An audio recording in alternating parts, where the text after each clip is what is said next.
Assalamualaikum warahmatullahi wabarakatuh. Di sini saya Laila Nurfatika dan Nini Ismawati akan menjelaskan materi tentang pendekatan-pendekatan kepemimpinan.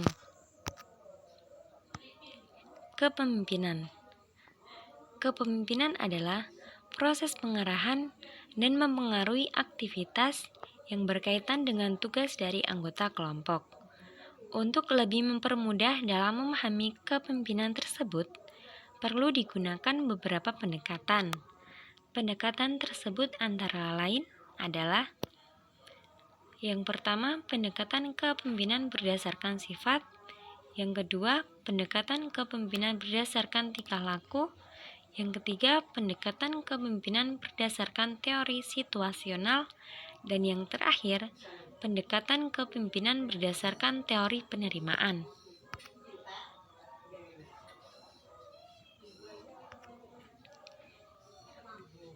Poin pertama yaitu pendekatan kesifatan. Pendekatan sifat pada kepemimpinan artinya rupa dari keadaan pada suatu benda, tanda lahiriah, ciri khas yang ada pada sesuatu untuk membedakan dari yang lain.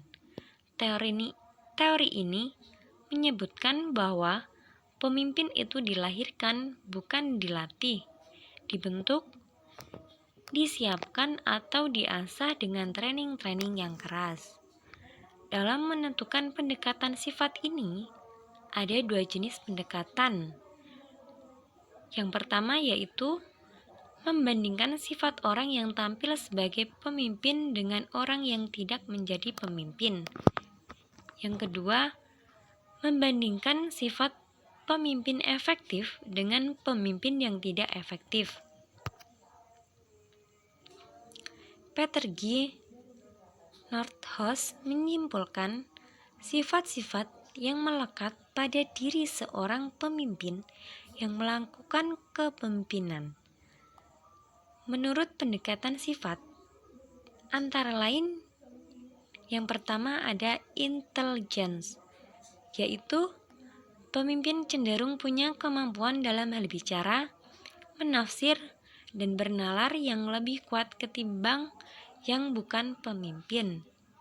Yang kedua ada kepercayaan diri, adalah keyakinan akan kompetensi dan keahlian yang dimiliki dan juga meliputi harga diri serta keyakinan diri.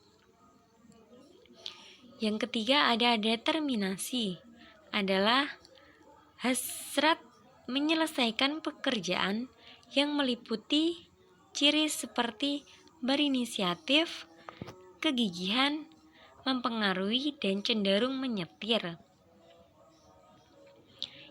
Yang keempat ada integritas, adalah kualitas kejujuran dan dapat dipercaya. Integritas membuat seorang pemimpin dapat dipercaya dan layak untuk diberi kepercayaan oleh para pengikutnya. Dan yang terakhir ada sosiabilitas, adalah kecenderungan pemimpin untuk menjalin hubungan yang menyenangkan. Pemimpin yang menunjukkan sosiabilitas itu cenderung bersahabat, ramah, sopan, bijaksana, dan diplomatif.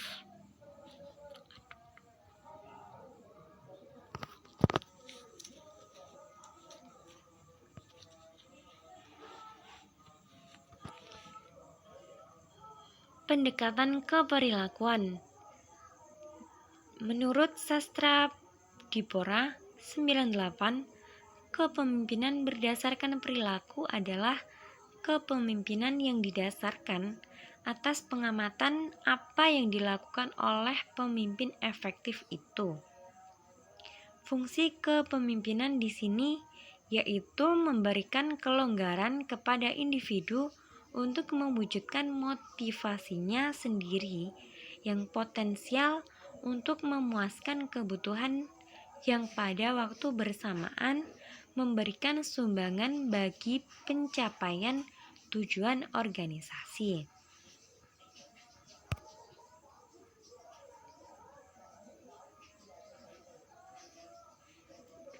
pendekatan tingkah laku, kita dapat menentukan apa yang dilakukan oleh pemimpin yang efektif dan mencari jawaban serta menjelaskan apa yang menyebabkan kepemimpinan itu efektif. Di sini ada kepemimpinan berdasarkan prakarsa, struktur, dan perhatian. Menurut Siagian 94, pemikiran dasar bahwa efektivitas kepemimpinan seorang itu terlihat pada dua jenis perilaku dalam menyelenggarakan tugas-tugas kepemimpinannya. Pertama yaitu sampai sejauh mana seorang pimpinan memberikan penekanan pada perannya selaku pemrakarsa struktur tugas yang akan dilaksanakan bawahannya. Kedua, sampai sejauh mana dan dalam bentuk apa seseorang pemimpin memberikan perhatian kepada para bawahannya.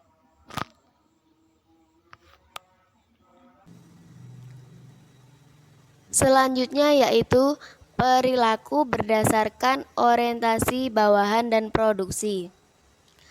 Di sini ada beberapa perilaku pemimpin dengan orientasi bawahan. Yang pertama, penekanan pada hubungan atasan dan bawahan. Yang kedua, perhatian pribadi pimpinan pada pemuasan kebutuhan para bawahannya.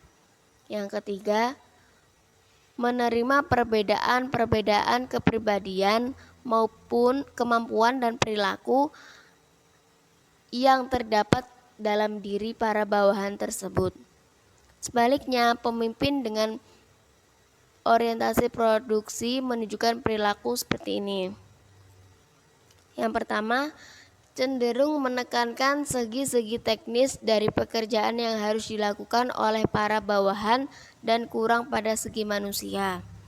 Yang kedua, pertimbangan utama diletakkan pada terselenggaranya tugas baik oleh per orang dalam satuan kerja tertentu maupun oleh kelompok-kelompok kerja yang terdapat dalam organisasi. Yang ketiga, menempatkan pencapaian tujuan dan penyelesaian tugas di atas pertimbangan-pertimbangan yang menyangkut unsur manusia dalam organisasi.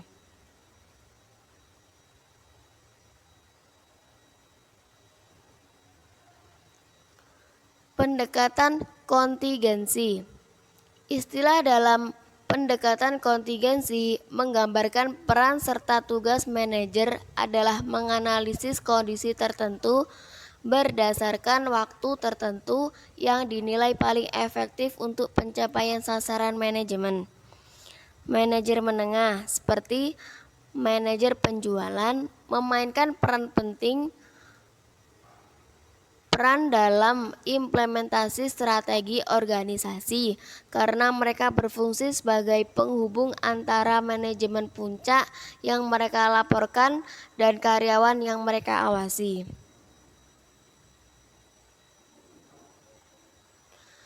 Dan yang terakhir, pendekatan keterpaduan. Pendekatan-pendekatan sektoral, kepemimpinan pemerintah, dan kepemilikan negara merupakan prasyarat untuk efektivitas bantuan. Keduanya menuntut keterpaduan antara bantuan partner-partner pembangunan terhadap strategi pembangunan pertanian negara, memadukan bantuan pembangunan dengan strategi sektoral yang dimiliki negara juga melekat dalam pendekatan seluruh sektor atau SWAP. Semula dikembangkan untuk kesehatan pendidikan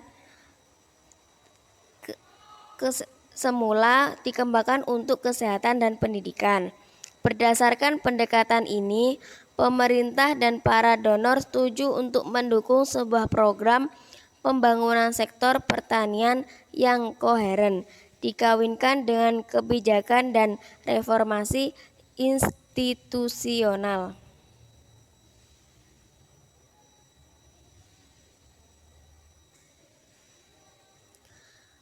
Demikian presentasi dari kami, kurang lebihnya mohon maaf. Wassalamualaikum warahmatullahi wabarakatuh.